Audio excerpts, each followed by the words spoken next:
Hey, y'all, Tim Miller from the Bulwark here with my buddy Congressman Greg Landsman from Ohio. He has a new pledge to America. He has a new pledge to America. Let's just got a great name. It's really name is everything. We're workshopping the name. We're workshopping the name. He has a new pledge. What were the other ideas in the brainstorm? So, it started with in the 1990s with the Contract for America when Newt Gingrich, like Republicans found themselves in a similar mess in the 90s, right? And they put out a new governing document, which isn't the right language either. But they said, look, we will fix this. Like, it feels like everything is broken. If you put us in charge, we will balance the budget. We will keep you safe. We'll fix the economy. And he called it the Contract for America.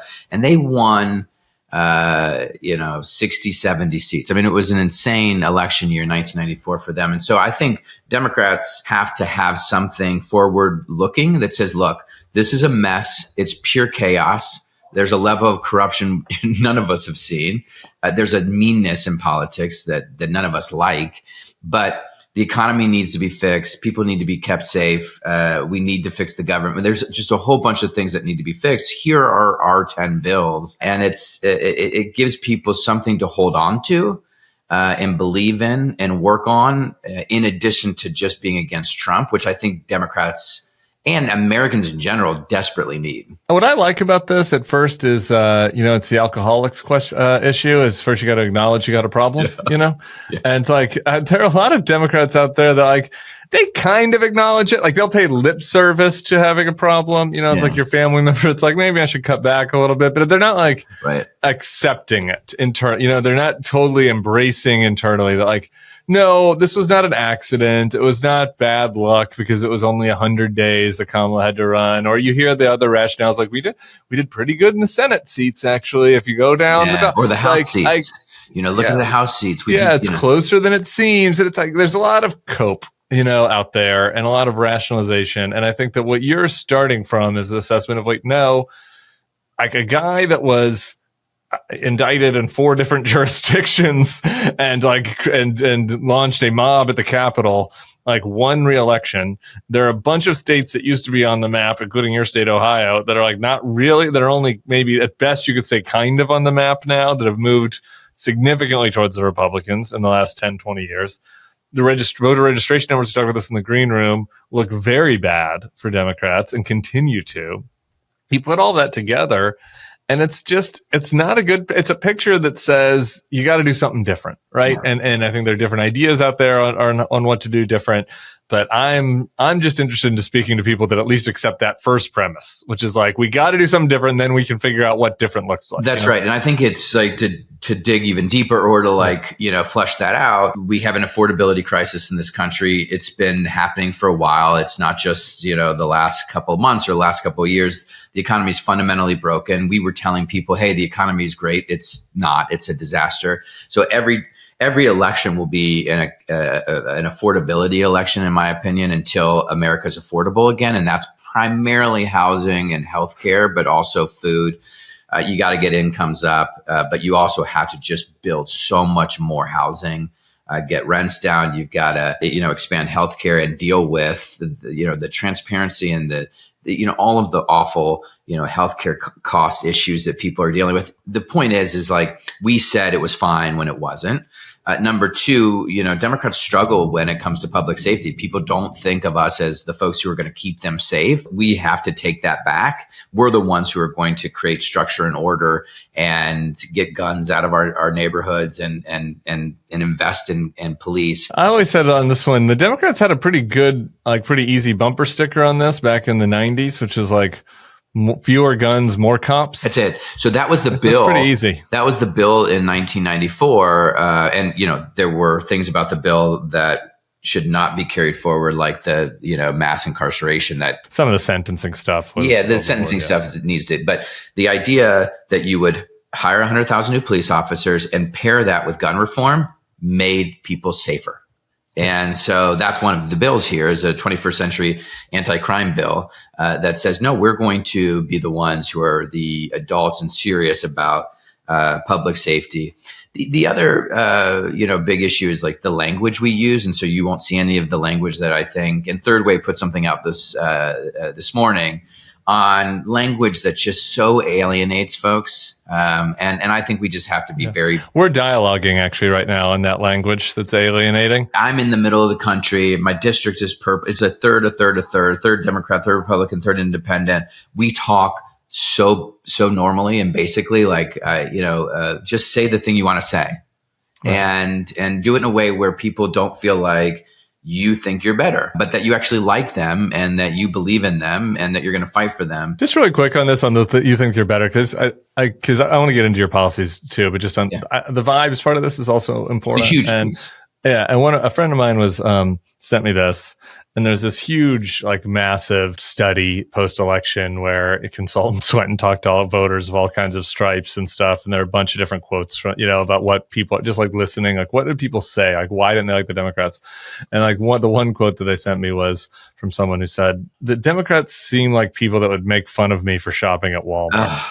And I was just like, I mean, it hurts me. That hurts. That is brutal. That is, but it's so true. Brutal. I mean, it's, it's like there is this sense, and I think voters, and I'm one of those voters who vote for people who I think probably like me. And I vote against people who I think don't like me. Yeah. And, I grew up in Butler County, same as JD Vance. And I grew up with, that's mostly, Trump voters, and they're good people. I don't agree with them on some of the stuff, but the more I talk to them, the more they're like, well, wait, we agree with you. I like what you're saying.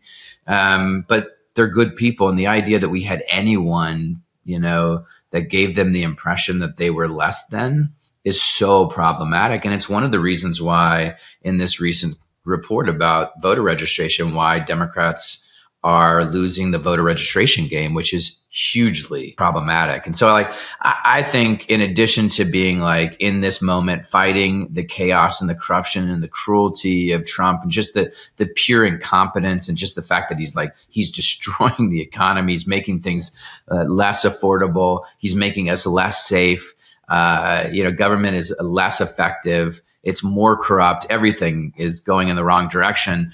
I think people also want to see a forward looking, change-based, anti-establishment reform, whatever you want to call it, agenda that says, no, we're going to fix all of this. We're going to get serious about fixing the economy so it works for you. We're going to unrig the whole thing. We're going to unrig politics, on your behalf or with you. We're going to unrig the economy on your behalf or with you. And we're going to keep you safe. And so the 10 bills give you that roadmap, which I think people need. Now, the other thing I call for is that we do need a new entity. The DNC and all these other folks, they have their day-to-day work. We need dedicated leadership to this moment, a heritage foundation for the left, right? Somebody who's incredibly strong, who can lead this organization with a team of people who are out there helping folks organize in a coordinated and, compelling way and around something that says, no, we are going to fix all of this. And, I think we desperately need that kind of dedicated leadership. The fixing all of this is important. I mean, Tommy Vietor were just talking about this on the pod about how Democrats got stuck in this spot.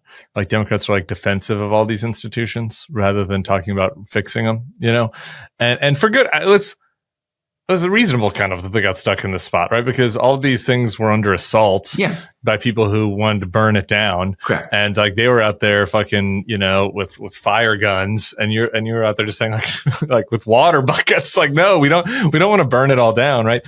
And so you go through a couple of different reforms on how we can fix some of our democratic institutions, fix some of the federal government institutions. One other example about that I was happy to see was in here was education in schools. Yes. Which is such a big cornerstone of the Democratic and Republican, frankly, platforms in the 90s and 2000s when we were growing up, which was not even talked about during the campaign. And it does feel kind of when Republicans are talking about schools now, it's oh, they're too woke or whatever. That's their critique. And Democrats are we just need to give them more money. The schools are great. And it's I feel that's another institution that it could use a message. It's no, actually, we should try to make this better for kids. Maybe that's what we should do. We haven't had a national sort of strategy around public education or education improvement in 25 years. years. That was when we did No Child Left Behind, which didn't really work. I mean, it was really predicated on this idea that if we just have national standards, everything will get better, and it didn't. What I lay out is, having done child education advocacy for most of my career, is what we know to be true about what's best for children, and that is you've got to invest, along the sort of trajectory of brain development, which other countries do. And if we did, we would see fundamentally better outcomes for kids and schools, and that's a better use of your money. So if every mom had access to high quality prenatal care and birth outcomes improved, which is when brain development is happening, and then people had paid family leave and could spend a little bit more time with their child, which helps with brain development, and then they had access to childcare and preschool, every kid is showing up. And if a kid does not show up prepared, because we do have these national assessments at kindergarten, then they get an extra year. And that would that would help everybody, but in particular, it would help young boys. And that would help us fix some of the issues with young boys who are just falling further and further behind, in part because they started behind and we never helped. And in terms of the K-12 system, they need additional help after school, summer learning, catching kids up. But if you can get them all prepared, and then you can make sure that they have some career trajectory, whether that's college or something else, and that it's mostly paid for, then you will have, the greatest education system in the world. And we then will have the greatest workforce and economy, which is what we desperately need. And that's laid out here. And I think people could grab onto that and be like, okay, that's better. Right. So in addition to not, defunding the Department of Education and withholding hundreds of billions of dollars from our schools, let's actually fix it. I mean, it feels like a preferable program to let's take out the Gay Penguin book out of the school to me. But I feel like let's take the Gay Penguin book out of the school was actually winning the argument versus let's do nothing. Yeah. Honestly, let's keep things going. Things are going crazy. Great. Crazy. What do you have your colleagues, how have they reacted to this? I mean, I don't know, there are 10 potential bills here. Are there one or two of them they've grabbed onto? Are they rolling their eyes at you? No, it's been positive feedback. I mean, I talked to, Hakeem Jeffries, the leader, about this many, many times, and at length. And he's working through a process where they're doing listenings. He's got the whole caucus, so he's got to really build this with others. But he likes the idea that, that doesn't mean that I can't put something out there to start that conversation too. I think there's a real sense that, we have to present something to the American people that's fundamentally better than what they're getting right now from either party. And then I've talked to, just other thought leaders in the party, including AOC's, who I think is, A, one of our best communicators, but B, she does policy well. She's incredibly smart. And the pieces where I think I'm more of a middle of the road, pragmatic sort of, let's fix it and let's get everyone working together. And I think she's more, this is one of the words that we're not allowed to use, but the Overton window. The Overton window. I'm faking. I'm pretending I didn't know it, but yeah. I think she sees her role as trying to shift that, which is great. That's important. But the first few bills, I think we're on the same page, which is you got to fix the economy in part by fixing the tax code. So make everyone at the top pay all their taxes and invest that in balancing the budget and giving people tax relief that they can spend throughout the year so they can pay their bills. Yeah. That's where we have to go. You got to tackle price gouging and corporate consolidation. That's that first bill to fix the economy and make things more affordable. I think the abundance, get America building again, I do think we are coming to a place where we're all aligned, that we have got to start building more infrastructure, more broadband, more housing. Our moonshot should be around housing, some insane number of new housing units, right? And then I think that crew, we agree on the healthcare piece, not maybe every detail, but the country needs a public option and we got to reverse the healthcare cut. Healthcare has to be a piece that we invest in so that people stop worrying about it so much. It's just a huge part of the affordability issue. housing and healthcare. I think that where there's going to be a debate within the party is around national security and public safety. I tend to be more of a hawk, and I tend to be a little, more serious about investing in both police and community and gun reform. Like, I just don't think you can pick one. You have to do all of them. I want to do a couple of politics questions for you. Do you? We'll just lump them together in one. You got Sherrod running in Ohio. How are you feeling about that? On the one hand, obviously he won some campaigns, in tough spots there in Ohio, so that's encouraging. On the other hand, there's thoughts of like, I don't know, could Democrats use fresh blood? Well, let's just start there. Yeah, I mean, I think it's good that Sherrod's running. Sherrod's a really good person, and he is, sort of Ohio through and through. I always said about John Tester, like when John Tester walked in the room, it was like, well, Montana's here, Yeah. Like Sherrod's like that with Ohio, which is great, and I think he's got an incredibly good shot. I think this is going to be a toss up pretty quickly. But I also think Sherrod ran in part because he believes that there's a path to taking back the majority in the Senate. That doesn't mean that he wouldn't have run. I just think that that's really important for him. Is I don't want to just run and go back to the Senate if I'm just going to cut the margin a little bit or not have any impact on the margin. I want to make sure that I'm part of taking back the majority so that we can hold this dude accountable and reverse course.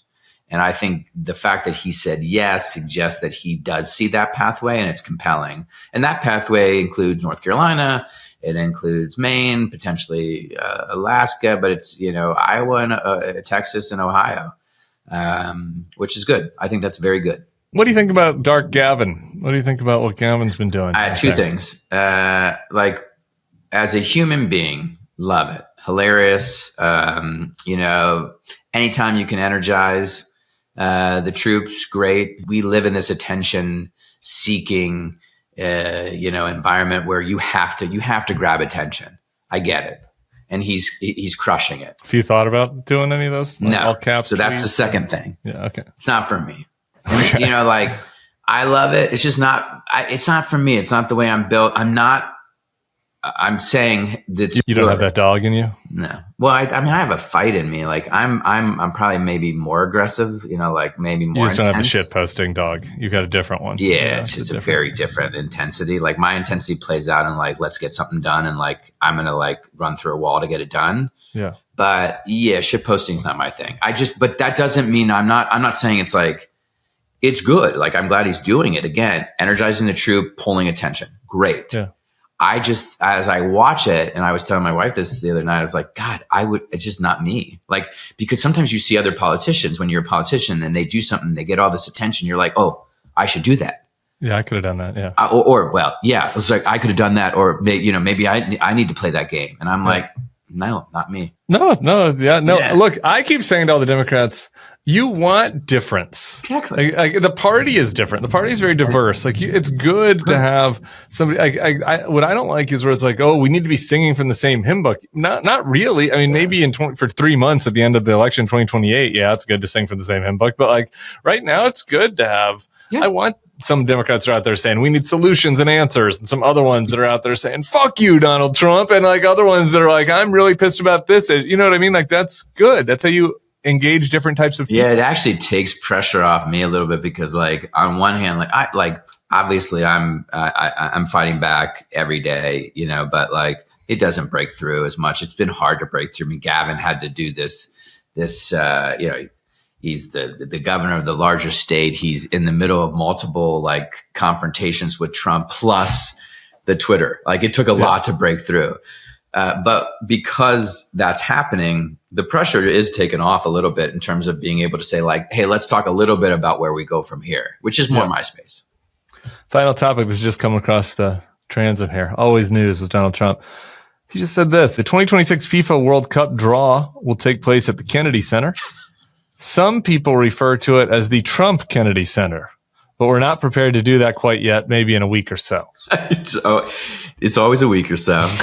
Which is fantastic, and Gavin needs to start doing the week or so. Yeah, right, because it's always a week or so. I obviously think that the Kennedy Center is, it's on one hand, it's like it's attention seeking. Like he just needs everyone talking about him constantly, which suggests that he's a very small, fragile, weak person. And I want strong leaders.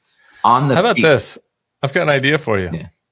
I've got an idea for you to appeal to his fragility. Yeah. Maybe you just go, I don't know. Are there any Republicans you actually talk to?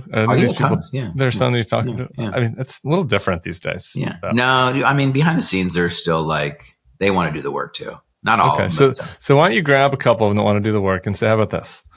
We'll co-sponsor, we'll do the Build Baby Build bill. We're going to build a bunch of houses. And what you guys, I'm going to get all of my policy priorities. And what you guys get is we're going to put Trump on Mount Rushmore. So it's a joint bill. We're going to build Baby Build. We're going to build houses. And we're going to put his face on there and call their bluff. Or how about like Medicaid? We're going to restore all the Medicaid cuts. He gets his face on Mount Rushmore. Would you guys vote for that?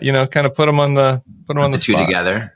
Yeah. I mean, that's what world leaders do to him. Yeah, right. That's how they treat him. Now on the FIFA thing, just because there's one, he is good at sort of stepping into the culture in a way that sounds like so lame, but in a way that Democrats don't like. I've become a big soccer, football, guy, because we have an MLS team and like we love our MLS team. Yeah. And so now that means that I like watch the Premier League and like FIFA's great. Like, so he does this in a way where like Democrats should do the same. It is an indictment on us that he was the first president to go to the Super Bowl. Like that's terrible. And I understand that there's some money there, but people need to see you participating in their worlds. Yeah. And so I do think it is smart. And like Democrats should spend time thinking about like, all right, am I going to, like, we have fight nights here, boxing stuff that are so great. You got high school football stuff. You got a million things, but like, I think leaning into that stuff is something that we have to do. You got to do it authentically. Like you can't you can't be a weirdo at a NASCAR event, but like go to a NASCAR event. MMA. Yeah. MMA. All the kids are into right now. Yeah. All right. Greg Landsman. We'll put a link here at the bottom for folks who want to see the specifics of the bill, or the bills, the Pledge to America. Appreciate it, brother. And we'll be chatting with you soon. All right, man. All right. See you.